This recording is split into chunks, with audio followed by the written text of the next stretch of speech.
Episode 3, Ideal Timeline, Part 1. As we already mentioned in previous episodes, a balanced timeline is one of the key factors in getting outstanding photos and videos. Here are 7 things to keep in mind when you're building this schedule for your big day. 1. Design your timeline the way you would design a great holiday, giving yourself a chance to savor and enjoy each place that you are visiting. 2. Just like any good thing in life, great photos and videos take time to create. So when there is a shortage of time, quality may suffer. 3. Be realistic. Planning timeline is similar to planning a last-minute outing. It seems like you'll just quickly get dressed and get there in an instant, but in reality, you'll likely spend 10 minutes looking for a misplaced shirt and then get stuck in traffic that you didn't account for. Good news is, realizing this ahead of time makes all the difference. 4. Leave time for small unexpected things. During a wedding, there are a lot of small factors that take up time, which you may not have thought of, like needing to bustle a dress. We recommend giving yourself a cushion for those unexpected things. 5. Minimize the number of locations if possible. Travel takes time and may cause stress, so if it's possible to keep everything in one place, that's the best way to go. 6. Don't forget to include time for setup. Both photo and video equipment takes time to set up, and every new shooting location requires a new setup. This is something you want to consider when you're building your timeline. And finally, 7. Prioritize. When it comes to photos and videos, take quality over quantity, especially if your package is on the smaller side. Instead of trying to squeeze everything in, it's best to focus on things that are most important for you and avoid the stress that comes with rushing. At the end of this video, we will share tips on what to do if your package has less coverage than this video recommends for the timeline. But for now, let's start at the beginning for the most common type of wedding day layout. If your wedding day is organized differently, the same principles apply, but we'll be happy to give you individual advice tailored to your specific wedding. Getting ready. We'll give you a structure for both bridal getting ready and groom's getting ready.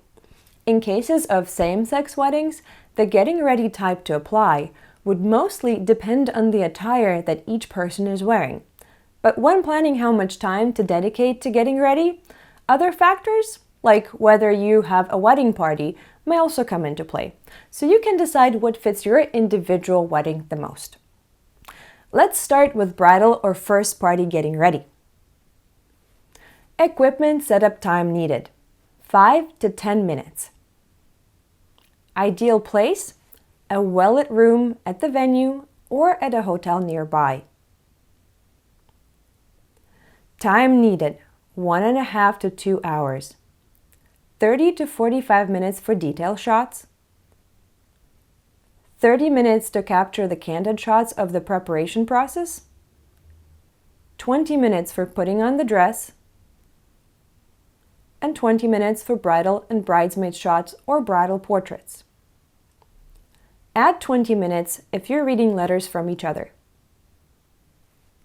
It's best to start photography and videography for the bridal prep when you're almost done with hair and makeup but don't have your dress on yet.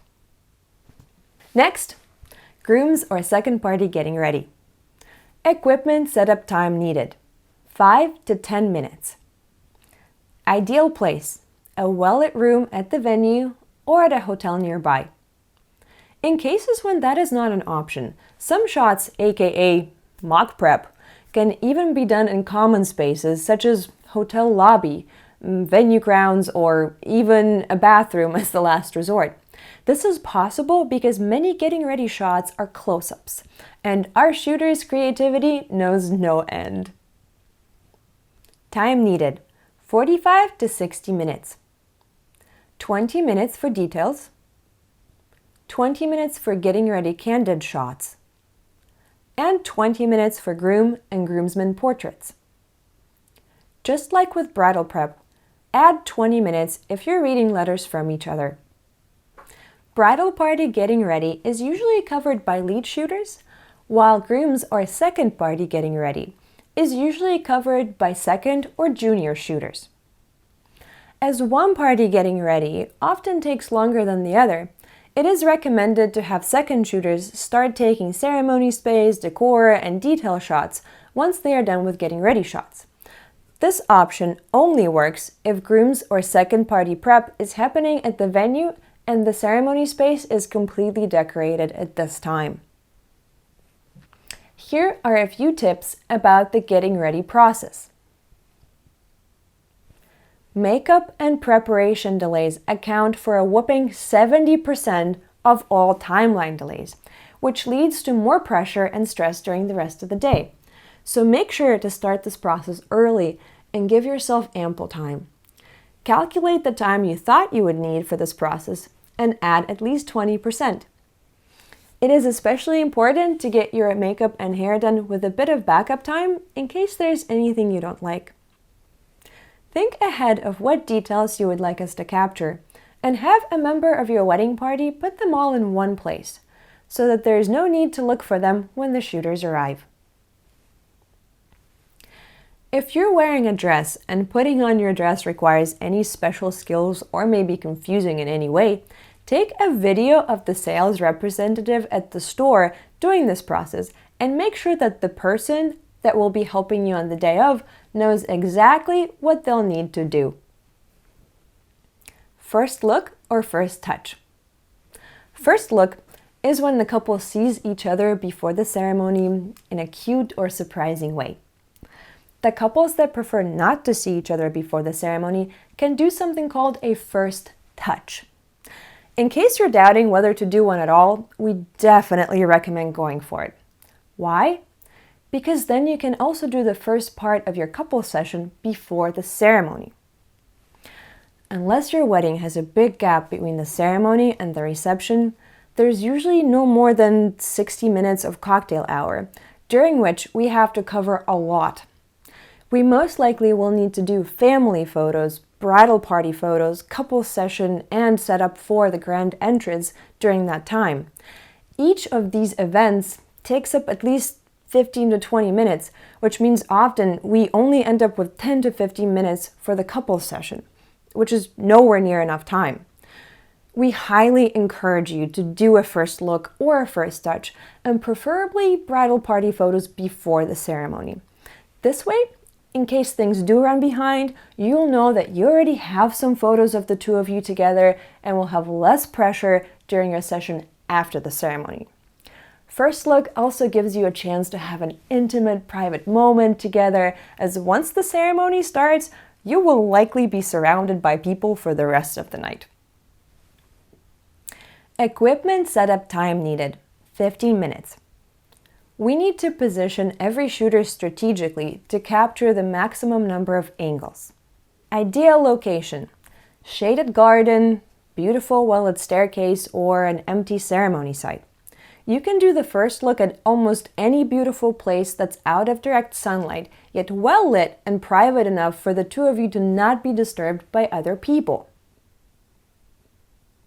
Time needed, 20 minutes. We like to do the first look 2 or 3 times. This lets us capture the first look from more angles, and as a bonus, lets you enjoy this awesome moment a few more times.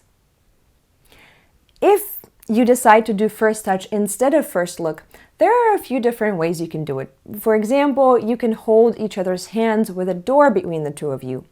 You can stand back to back and touch hands, or even foreheads with your eyes closed.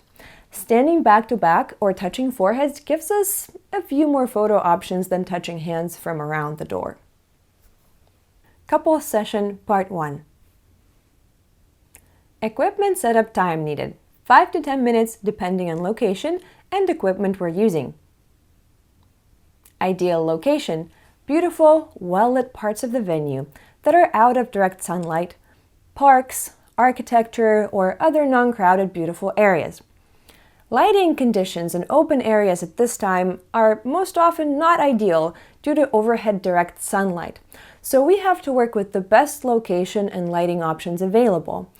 Areas with shade to get beautiful emotional close-ups, indoor lit areas, or beautiful architectural structures. Time needed, 30 to 45 minutes. We also recommend taking bridal party shots at this time. Ideal location for those would be a spacious, beautiful shaded area, and time needed 20 to 30 minutes. A second thing you can add to the timeline at this point is reception space lighting setup, so the shooters don't have to take time for it during the cocktail hour. Reception space lighting setup usually takes up a long time to prepare because the shooters need to set up not only the cameras before the grand entrance, but also the lights and the flashes. This means they need to set up stands in 2 to 3 parts of the room, secure them, often find outlets for video lights, and test the lighting before you come in. This is why, in case there's an option to schedule the setup before the ceremony, we highly recommend it. The setup usually takes about 20 to 30 minutes.